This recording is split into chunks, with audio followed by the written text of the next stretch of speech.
Vamos a charlar con Jorge Paz, licenciado en Economía. Él nos va a ayudar a entender el contexto más macro de la cuestión, porque cada uno habla de acuerdo a su metro cuadrado, a su bolsillo, a su salario, a sus ingresos.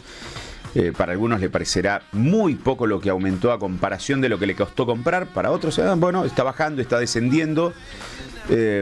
Pero hay que festejar como festeja el gobierno. Jorge, ¿cómo estás? Buen día. José Corbacho desde la mañana de CNN Salta. ¿Qué tal, José? ¿Cómo están? ¿Cómo les va? Muy Toda bien. la mesa, buen día. Gracias por atendernos, Jorge. No, por favor. Hay que festejar, es un buen dato.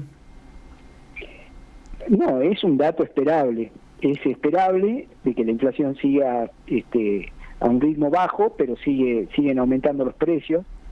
La explicación que da el gobierno dice que todo este tema de haber detenido la emisión de dinero y demás tiene un periodo como de maduración, digamos, y que todavía no se ha llegado al final, que sería la inflación cero, ¿no? Uh-huh. Hasta ese momento, que según el gobierno dice que va a ser el año que viene, principio del año que viene, los precios van a seguir aumentando a este ritmo. Ahora, ¿qué es lo que ustedes mencionaron ahí del tema cambiario, el tema del dólar, que es clave, ¿no?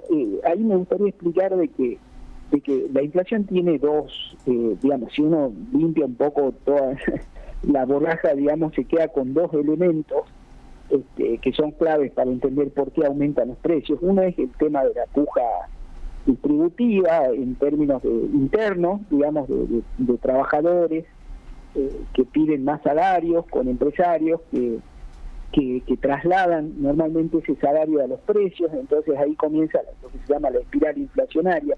Eso el gobierno lo controló, controlando el tema de paritarias. Eso está detenido, está parado. Ya estamos viendo algunos problemas que hay con el paro que hubo hace poquito de transporte y otros reclamos, jubilados, por ejemplo. Todo eso hace a lo que es la pelea interna, si se quiere, que alimenta en cierto sentido la inflación, si la respaldas con emisión de dinero, obviamente. Eso digamos, la emisión de dinero viene después de que se convalidan las paritarias y demás, viene un fogonazo inflacionario por el lado del aumento de la cantidad de dinero.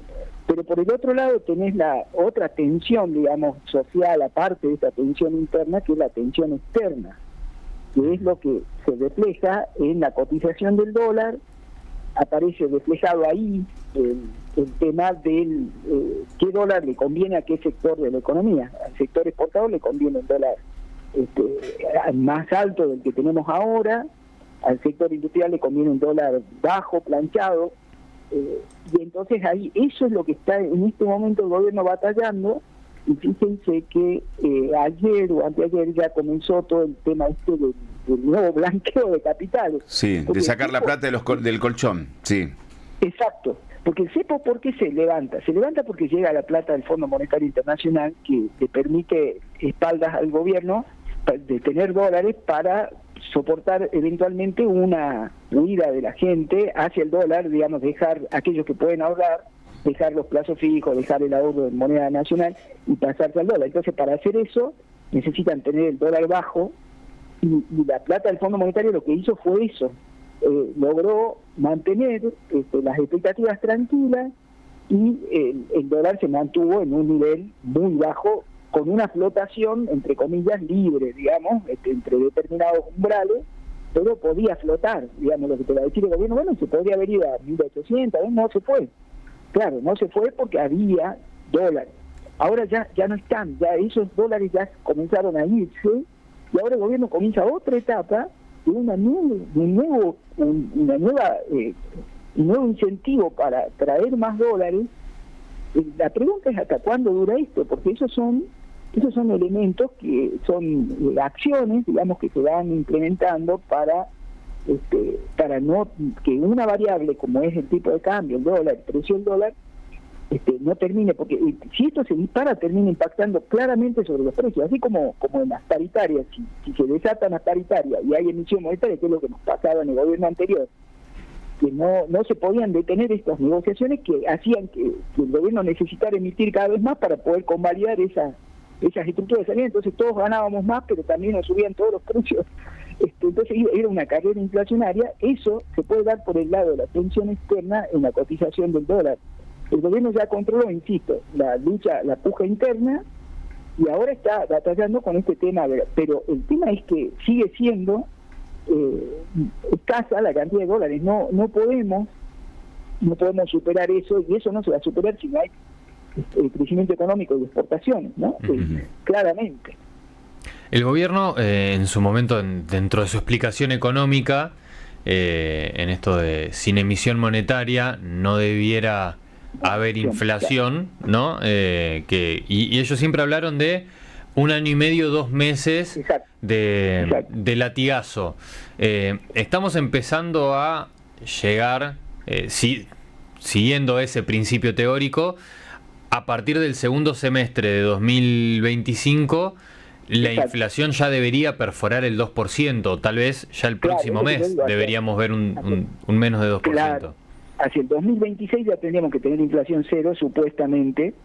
El tema es que todo esto coincide con los periodos electorales también, ¿no? Es decir, yo te comento, te digo, mira, espera un poquito, votame por ahora, pero ya se viene el momento en que te voy a estabilizar completamente la economía. El tema es que la pregunta es, ¿están estabilizando la economía? Esa es la pregunta. Porque manejos financieros no hacen que la economía se estabilice, es como una ficción.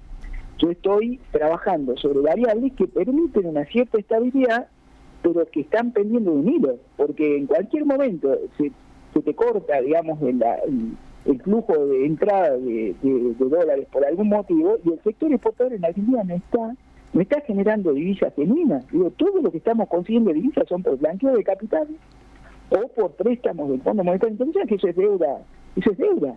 Entonces, ¿estás estabilizando la economía o estás manteniendo una situación por un tiempo hasta que te vuelva a mostrar el apoyo a la gente con un voto y demás, y después veremos qué se hace? El Fondo Monetario dirá, mira, ha habido un apoyo de toda la población de Argentina, presto más plata, más deuda. No sé si me explico. O sea, el problema no es el tema de la cantidad de dinero, es una explicación, te diría, hasta de infantiles, de primaria. Digo, yo que me voy a una escuela, me piden una charlita y le digo a los chicos de tercero o cuarto grado, les explico esta hipótesis de la emisión monetaria y lo entienden. Digo, no es tan simple la cosa. La emisión monetaria se da por otros motivos, como te decía, por un motivo estructural que te hace que vos tengas que emitir. Ahora, vos ese motivo estructural lo controlás, dejás de emitir, y entonces decías, la inflación bajó porque dejé de emitir. No, fue porque controlaste lo otro. Ahora, ¿hasta cuándo puedes controlar eso? ¿Hasta cuándo puedes controlar el conflicto distributivo interno? Le llamemos así, asalariados contra capitalistas o empresarios, digamos. ¿Y hasta cuándo podés controlar la tensión interna entre determinados sectores de la economía, el sector industrial versus el agrícola, para hacerlo sencillo también? Claro, ahora te pregunto justamente en ese punto. El último informe del INDEC del tema salarios, que me hace mucho ruido de por ejemplo, cómo se mide eso, porque uno entiende la inflación es más o menos sentido común, de que hay ciertos valores, parámetros que habrá que cambiar para medir la inflación que sea más acorde a estos tiempos, pero cuando el gobierno dice que el asalariado registrado le aumentaron tanto, el que depende del Estado tanto, pero es increíble cuánto le aumentaron a los que no están registrados. ¿Esos datos son inflados, ficticios? ¿Cómo se entiende un estudio de esas características? No, esos datos provienen de fuentes confiables, como ser la encuesta permanente de hogares, los datos que tenemos para mirar, con los que construye el INDEC, el índice de salario. Lo que pasa es que esos datos contienen, o sea, el que haya aumentado, volvemos al tema de los festejos, digo, el que haya aumentado el salario del sector no controlado, no registrado, digamos, el informal, el trabajo, digamos, del sector informal, eso no es nada para festejar, digo, o sea, puede haber aumentado claramente, sí. Sí, pero perdón, Jorge, yo lo que digo en este punto es, el informe del INDEC dice que el salario no registrado aumentó en el anual 183%, le ganó 100 y pico a la inflación. Yo no conozco ningún trabajador no registrado en esos porcentajes. Y que en lo que va del año, hasta marzo, aumentó un 23%, duplicando al salario formal. Digo, a mí esos números no me cierran. Sí, es probable que, no conozco, no leí ese informe de INDEC, no miré la forma en que calculan. Yo lo que te digo es, el salario del sector informal tenés una sola fuente, que es la encuesta permanente de hogares, ¿no? Eso es lo que te permite seguir la evolución del salario. Pero digo, independientemente de eso, o sea, independientemente de que haya sucedido o no, digo, es un hecho, si se quiere, anecdótico, producto de todo este problema, pero pues la informalidad está aumentando, digo, también, en términos de cantidad de trabajadores, ¿no? Y eso es lo mismo que un préstamo del Fondo Monetario Internacional, porque es pan para hoy, hambre para mañana, porque tenés un 50 o un 60% de la población que no está haciendo aporte a la seguridad social.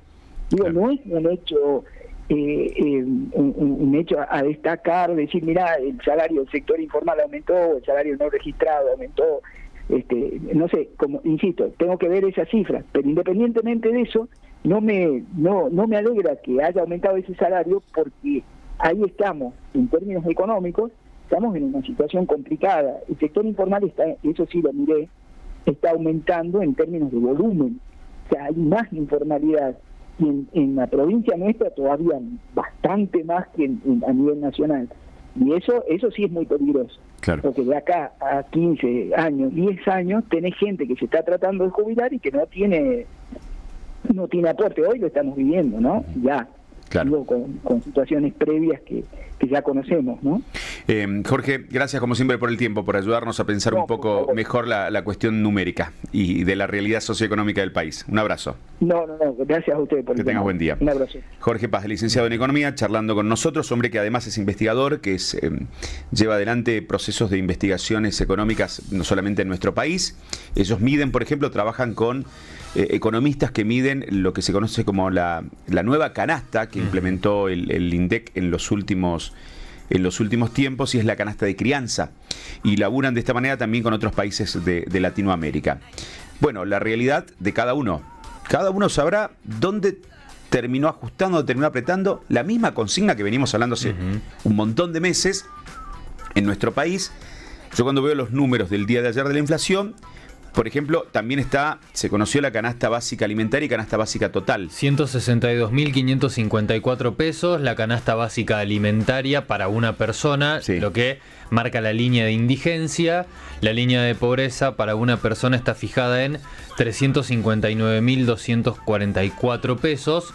Si vamos a una familia tipo, para no ser pobre, la familia tipo compuesta por 4 integrantes, 1.110.063 pesos.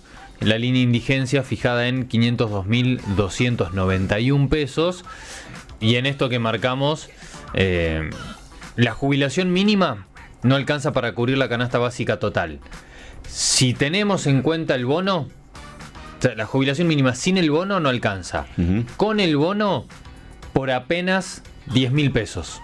Claro.